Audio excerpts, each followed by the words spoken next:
Hello বন্ধুরা, তোমাদের সবাইকে জ্যোতি ফুড রেসিপিতে স্বাগতম।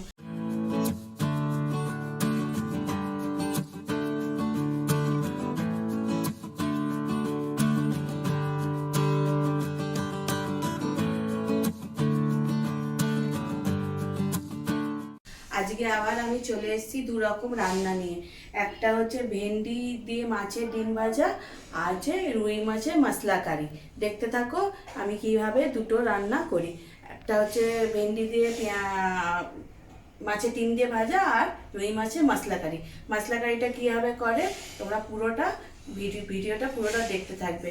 আর আমার ভিডিও ভালো লাগলে সাবস্ক্রাইব অবশ্যই করে দেবে, আর বেল আইকনটা প্রেস করে দেবে। তো দেখতে থাকো আমি রান্না শুরু করি, কি করছি আর কি কি লাগছে। পুরো ভিডিওটা তোমরা দেখবে, স্কিপ করে যাবে না। তো চলো বন্ধুরা দেখতে থাকো। দেখো ভেন্ডিটাকে আমরা এইভাবে কেটে নিয়েছি, আর দুটো কাঁচা লঙ্কা চিড়ে নিয়েছি, আর মাছের ডিমটাকে ভালো করে ধুয়ে নুন হলুদ মাখিয়ে এইভাবে রেখেছি। আর রুই মাছটাতে হলুদ, নুন, তেল, কাশ্মীরি লঙ্কা গুঁড়ো মাখিয়ে আধ ঘন্টার মতো আমি রেখে দিয়েছি, যাতে মশলাগুলো মাছের ভেতরে ঢুকে যায়। তো এই রেসিপিটা করতে গেলে আমাকে কড়াইতে বেশি পরিমাণে তেল নিতে হবে। কেন বেশি পরিমাণে তেলটা নিলাম তোমাদের পরে আমি এটা বলে দেবো, কেন বেশি পরিমাণে তেলটা লাগছে এই মাছটা করতে গেলে।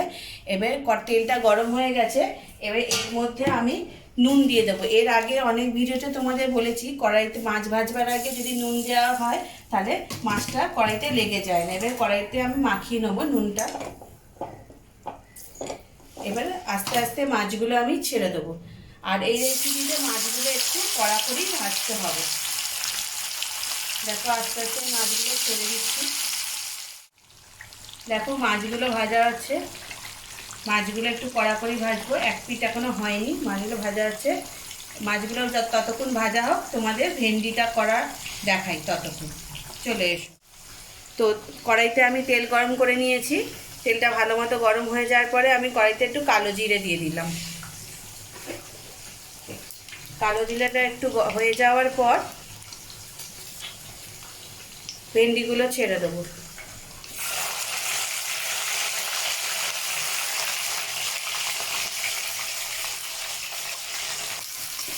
এটাকে আমি মিক্স করে নেবো। এটা একটু ভাজা ভাজা হওয়ার পর্যন্ত অপেক্ষা করব।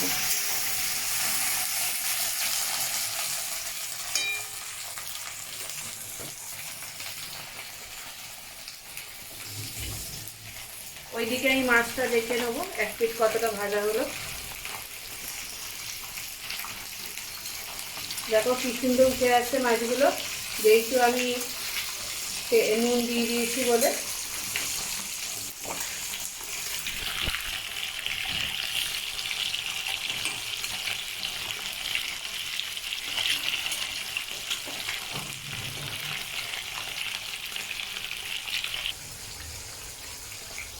দেখো ভেন্ডিটা প্রায় ভাজা হয়ে গেছে। এবার এর মধ্যে কি করব, ডিমটা দিয়ে দেবো।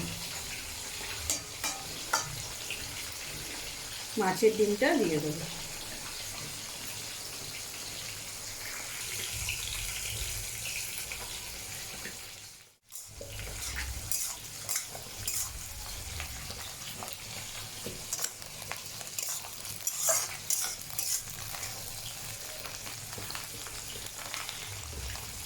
আর ওইদিকে তোমরা দেখো মাছ ভাজা হচ্ছে।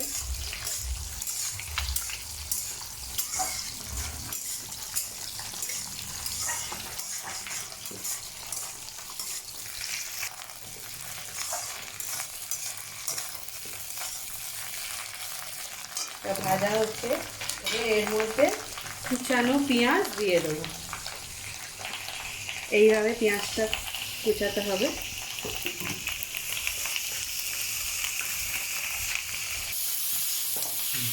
মিক্স করে দেবো।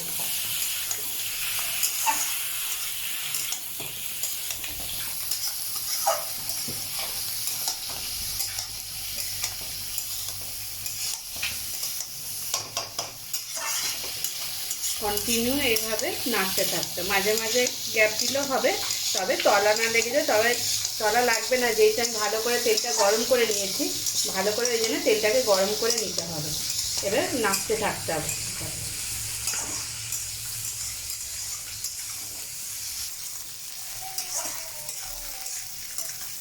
দেখো ডিমগুলো প্রায় ভাজা হয়ে গেছে। এবার এর মধ্যে আমি নুন হলুদ সব দিয়ে দেবো।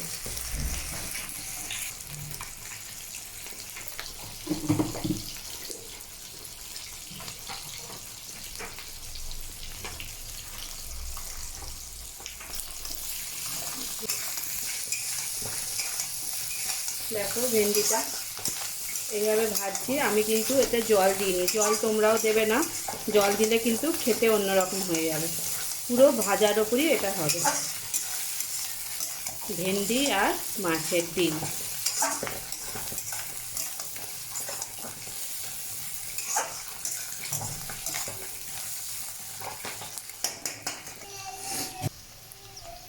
দেখো ঢ্যাঁড়সটা মাছের ডিমটা একসঙ্গে ভাজতে ভাজতে এর কালারই চেঞ্জ হয়ে গেল আর পুরো কমপ্লিট হয়ে গেছে। ঢ্যাঁড়সগুলো দেখো কিচ্ছু ভাঙিনি, দেখতে পাচ্ছ ভালো।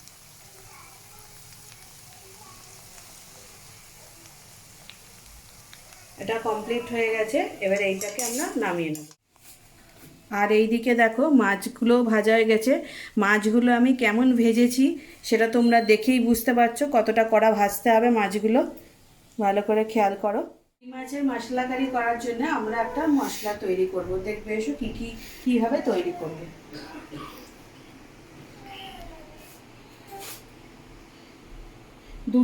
দুটো বড় মাপের রসুন নিয়ে নেব, 3টে কাঁচা লঙ্কা, কালো সর্ষে, ধনে, গোটা জিরে, নুন সব একসঙ্গে নিয়ে বেটে নেব। ধনে পাতা আর এইটুকু পরিমাণে আদা খুব কম পরিমাণে রাখবে দিয়ে, আর তার মধ্যে একটু জল দিয়ে এটা আমি বেটে নেব।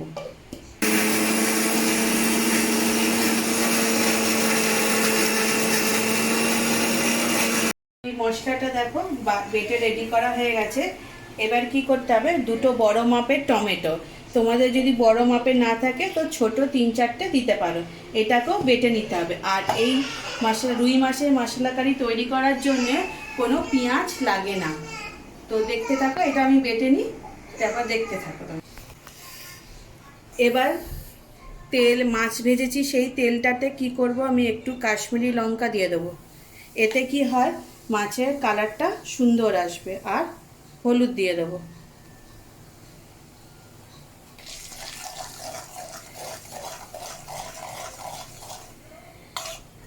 এবার যে মিক্স মশলাটা করে রেখেছিলাম সেটা দিয়ে দেবো।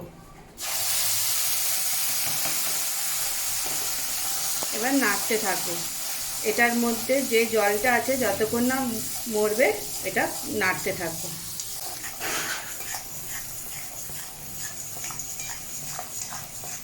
মশলাটা কষতে থাকতে হবে যতক্ষণ না জলটা মরে যায়।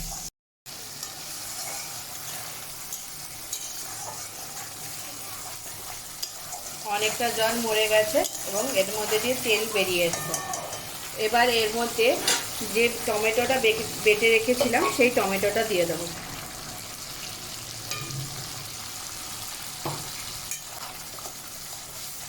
এবার নাড়তে থাকবো, এই পুরোটা কষাতে।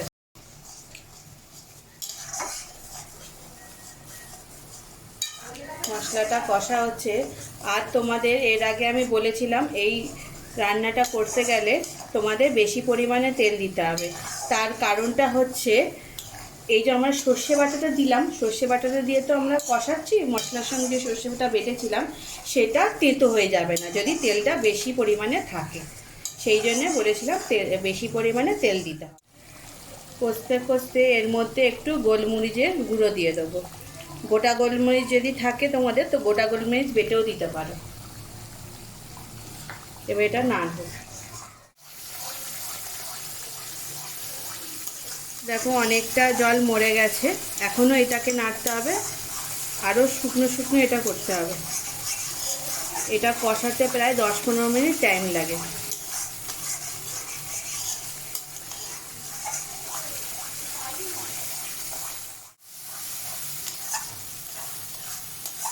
দেখো পুরো জলটা মরে গেছে, পুরো শুকনো হয়ে গেছে, ভালো করে তোমরা দেখো।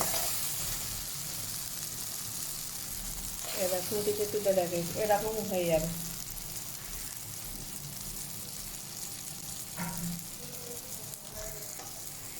এবার এর মধ্যে জল দিয়ে দেবো।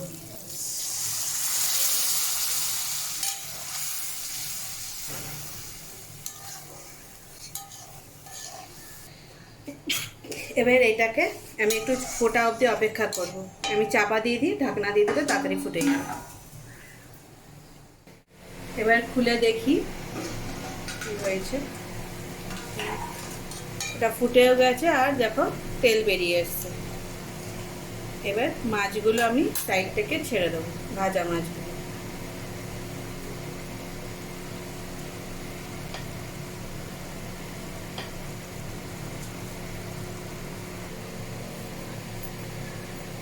দেখো মাছটা দিয়ে দিয়েছি, ভালো মতো এটা মিক্স করে দিয়েছি। এবার এটাতে ঢাকা দিয়ে 2 মিনিট মতো আমি ধিমে আঁচে রেখে দেবো।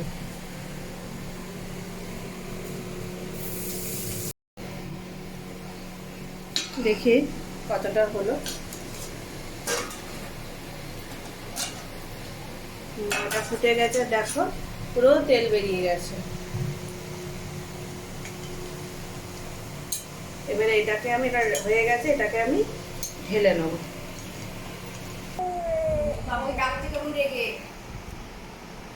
দেখো মাছটা ঢেলে ফেলেছি।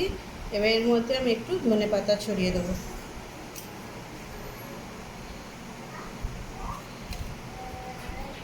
আর কাঁচা লঙ্কা দিয়ে দেবো।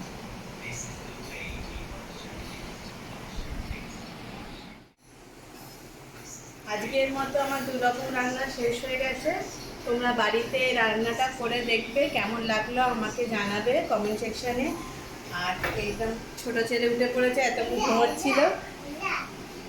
আর তোমরা ভিডিওটা ভালো লাগলে শেয়ার করে দেবে, লাইক করবে, বেশি বেশি করে সাবস্ক্রাইব করবে, আমার পাশে তোমরা থাকবে। Bye bye.